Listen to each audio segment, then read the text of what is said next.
जी हाँ, तो लीजिए दोस्तों, मोदी और नीतीश के 8 मंत्री नेता निकले ठग। सरकार को लगा दिया एक झटके में करोड़ों का चूना। दोस्तों, बिहार के लोगों से यह सबसे बड़ा धोखा आपको बताएंगे। आप भी इसे सुनकर देखकर दंग रह जाएंगे, माथा सिर पीट लेंगे, सोचने पे मजबूर हो जाएंगे कि क्या ये नेता हैं, ये जनप्रतिनिधि हैं। नमस्कार, आप देख रहे हैं द राजनीति का विशेष सेगमेंट खबर और विश्लेषण। मैं हूं आपके साथ यासूब रजा। दोस्तों, सत्ता के गलियारों से आया एक ऐसा खुलासा जिसने दिल्ली से लेकर पटना तक हिला के रख दिया है, हलचलें मचा दी हैं। दोस्तों, जनता के टैक्स से मिलने वाली सैलरी और उसी जनता के पैसे से मिल रही पेंशन, आप कहेंगे अरे ये तो सामान्य सी बात है, लेकिन पेंशन भी मिल रही है, सैलरी भी मिल रही है, दोनों एक साथ ले रहे हैं कई माननीय।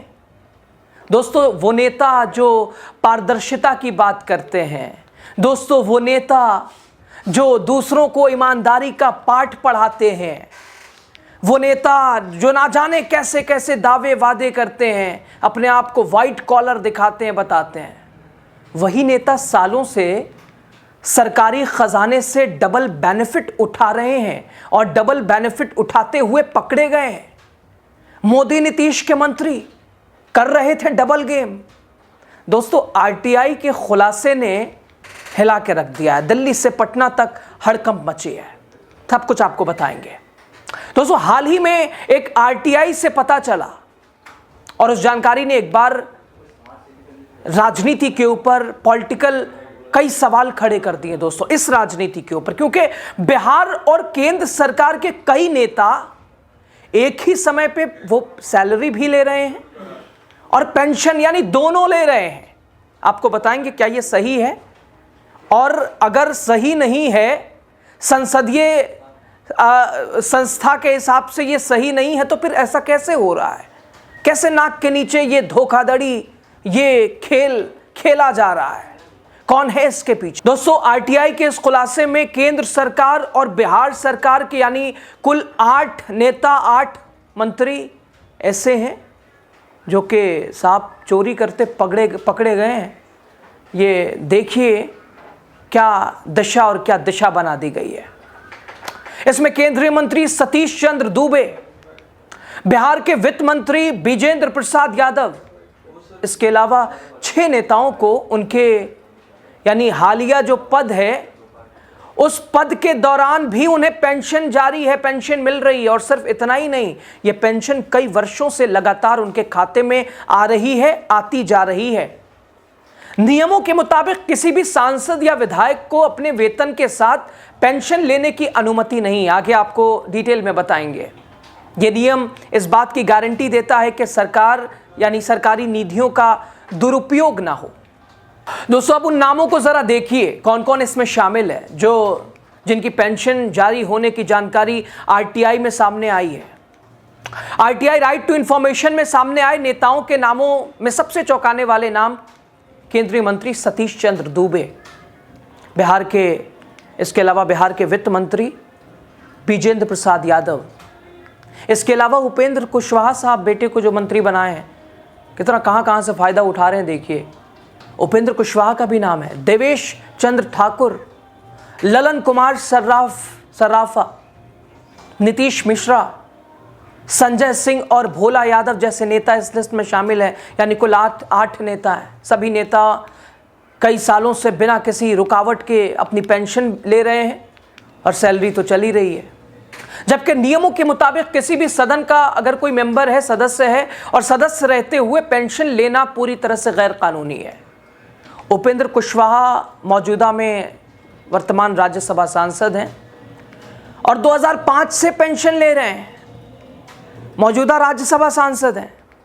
दोस्तों, वो एनडीए के सहयोगी भी हैं, अपना दल राष्ट्रीय लोक मोर्चा के वो राष्ट्रीय अध्यक्ष भी हैं, और साहब पेंशन भी ले रहे हैं, सैलरी भी ले रहे हैं। गजब है। सतीश चंद्र दूबे इस समय केंद्रीय राज्य मंत्री हैं। वो पहले विधायक और लोकसभा सांसद रहे, 2019 में राज्यसभा पहुंचे और वही खेल, पेंशन सैलरी दोनों। बिजेंद्र प्रसाद यादव 1990 से लगातार सुपौल से विधायक हैं, मौजूदा में बिहार के वित्त एवं ऊर्जा मंत्री हैं साहब, पेंशन सैलरी दोनों। इसके अलावा देवेश चंद्र ठाकुर जेडीयू नेता है, 2024 के लोकसभा सांसद भी हैं, ये भी वही खेल खेल रहे हैं दोस्तों। इसके अलावा ललन सराफ जेडीयू के ये भी वरिष्ठ नेता हैं, विधान परिषद सदस्य हैं। नीतीश मिश्रा भारतीय जनता पार्टी के विधायक हैं, उनका दावा है कि वो वर्तमान में पेंशन नहीं ले रहे हैं, हालांकि इनका साफ कहना है ऐसा। संजय सिंह जो कि जेडीयू से विधान पार्षद हैं, 2018 से पेंशनधारी हैं। सवाल उठता है क्या नियम क्या कहते हैं और क्यों ये मामला विवादित बन गया है, विवादों में क्यों है, सवाल क्यों उठ रहा है? ये देश और बिहार के साथ धोखा कैसे है, ये ठगी कैसे है? दोस्तों, संसदीय नियम स्पष्ट कहता है, पेंशन और सैलरी के बारे में नियम बहुत क्लियर है, साफ है। अगर कोई व्यक्ति किसी भी हाउस का मेंबर है और सैलरी ले रहा है तो उसे पेंशन नहीं मिल सकती है, ये साफ तौर पर संसदीय नियम कह रहा है। लेकिन उसके बावजूद भी क्या ऐसा है? अगर ऐसा है तो फिर ये क्या है? और साथ ही दोस्तों, पेंशन पाने वाले जिंदा हैं, एलिजिबल हैं, ये साबित करने के लिए हर साल लाइफ सर्टिफिकेट जमा भी करना होता है। हालांकि ये तो सभी पेंशनधारियों के लिए है, लाइफ सर्टिफिकेट साल के अंत में देना पड़ता है। इन्हें भी, यानी जो पेंशन ले रहे हैं उन्हें भी देना पड़ता है। उसके बावजूद भी कैसे खेल चल रहा है ये? इसके अलावा पेंशन जारी रखने के लिए ये लिखकर देना जरूरी है कि ये व्यक्ति अब राज्य या केंद्र सरकार में किसी पद पर काम नहीं कर रहा है। दोस्तों, उधर विशेषज्ञों का कहना है कि नियमों के उल्लंघन के बावजूद पेंशन जारी होना प्रशासनिक चूक की गंभीर निशानी है। और इससे यह बड़ा सवाल उठता है, क्या मंत्रियों और सांसदों को पेंशन मिल रही है तो मिल कैसे रही है? सैलरी भी मिल रही है, पेंशन भी मिल रही है। दोस्तों, पटना हाईकोर्ट के सीनियर एडवोकेट साफ कह रहे हैं, ये जो है पेंशन और सैलरी, ये आर्थिक अपराध जैसा मामला है, ये लोकतंत्र के साथ खेल है। उधर दैनिक भास्कर के मुताबिक संपर्क भी किया गया कि भाई क्या ऐसा है क्या, कोशिश की गई कि, तो ज़्यादातर नेताओं ने तो फ़ोन ही नहीं उठाया, भाई बिजी होते हैं, बहुत काम होता है, पेंशन भी ले रहे हैं और इसके अलावा अपनी सैलरी भी ले रहे हैं, वक्त कहाँ है?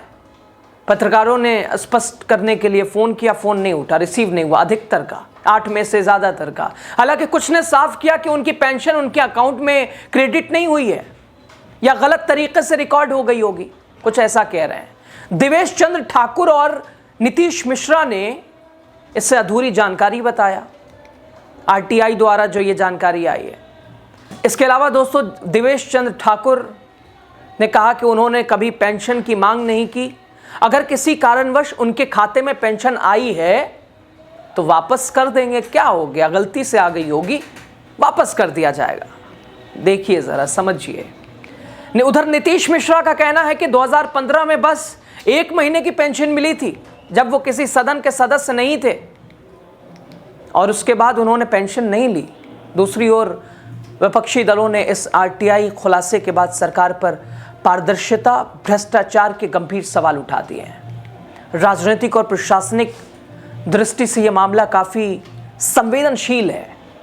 अगर यह सच साबित होता है तो न केवल नियमों का उल्लंघन है, बल्कि सरकारी संसाधनों के दुरुपयोग की बात भी सामने आती है। देखना होगा सरकार इस मामले में क्या कार्रवाई करती है, कब तक करती है, आरटीआई के खुलासे और हकीकतन क्या मेल मैच खाता है, क्या आने वाले समय में ऐसे मामलों को रोकने के लिए सुधार किए जाएंगे। दोस्तों, विशेषज्ञों का कहना है कि इस तरह के मामलों को रोकने के लिए पेंशन और वेतन प्रणाली में सुधार जरूरी है।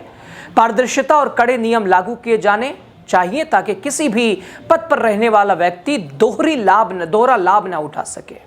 आरटीआई के जरिए सामने आए ये तथ्य प्रशासनिक सुधार, राजनीतिक जिम्मेदारी की मांग करते हैं। आने वाले दिनों में ये मामला शायद अदालत और लोकसभा के स्तर पर भी चर्चा का विषय बने।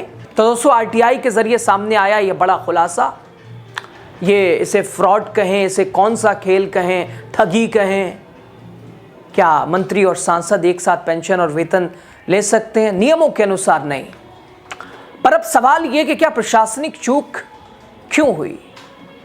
सरकार इस पर क्या कार्रवाई करेगी, क्या है यह मामला। लेकिन जो भी है, लोकतंत्र के साथ खेल है। आप कमेंट कीजिए, आप बताइए, आपकी राय ज़्यादा ज़रूरी है।